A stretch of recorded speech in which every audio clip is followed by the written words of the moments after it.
ذالک الکتاب لا ریب فیہ، یہ وہ کتاب ہے جس میں کوئی شک ہی نہیں، ھدی للمتقین، یہ ہدایت ہے پرہیزگاروں کے لیے، متقی،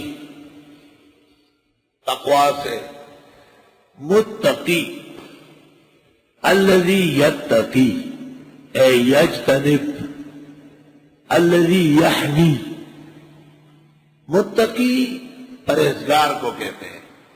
پرہیز کرنا جیسے بیمار کو کہتے ہیں بہت ٹھنڈا پانی نہ پینا، تیز مرچ مسالے کی چیزیں نہ کھانا، یہ پرہیز ہے نا۔ جب تک بھوک نہ لگے کھانا نہ کھانا، زیادہ دھوپ میں نہ بیٹھنا، اور تیز نہ چلنا، کھانے کے فوراً بعد نہ دوڑنا، یہ پرہیز بتاتے ہیں۔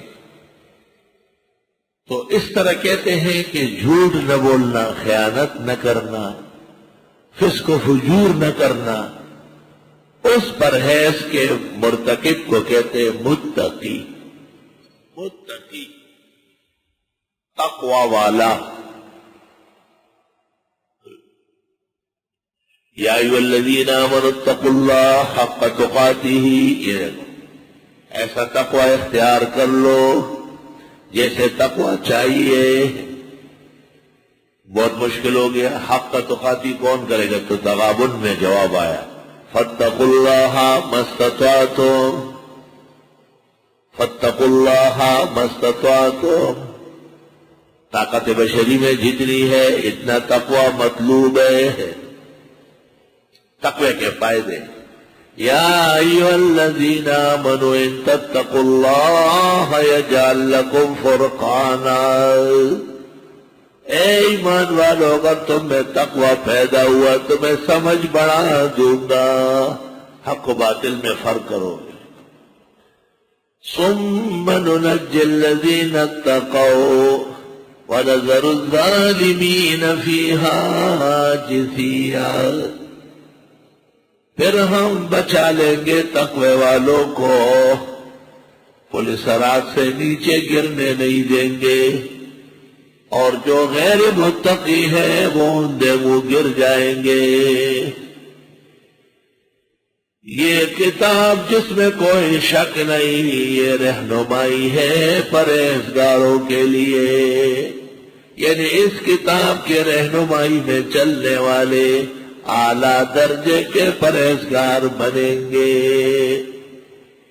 لوگ سمجھتے نہیں، کہتے وہ تو متقی پہلے سے، وہ پہلے سے نہیں ہے، وہ پہلے سے۔ فرماتے ہیں کہ اس کتاب کی ہدایت سے متقی بنتے ہیں، اس کتاب کی ہدایت پر چلنے والے وہ پرہیزگار بنتے ہیں۔ یاد رکھنا، قرآن کا کام پختہ ہوتا ہے۔ آپ دیکھیں گے قرآن جب ایک چیز ثابت کرنے پر اتر آتا ہے، اس کا زور دیکھیں گے کیسی طاقت استعمال ہوتی ہے، اور ایک چیز کو جب نفی کرتا ہے تو جڑ کاٹ کے رکھ دیتا ہے اس کو۔ اس لیے قرآن پڑھنے پڑھانے والے علم الیقین کے ساتھ آگاہی رکھتے ہیں، اور جتنے لوگ ہیں ان میں ظن خیال ہوتا ہے، ظن اور خیال، ڈکوس لبازی۔ متقین، اللہ اللہ، متقی تقوی کے درجات ہے۔ بعض کہتے ہیں کہ تقوی کا معنی ہے الاجتناب عن النواہی، جن چیزوں سے منع ہے باز آنا، بس یہ تقوی ہے۔ بعض حضرات فرماتے کہ نہیں، بلکہ امتثال الاوامر و اجتناب النواہی، اوامر کو اپناؤ اور نواہی سے بچو، جس چیز سے منع کیا اس سے باز آ جاؤ۔ اللہ رب کریم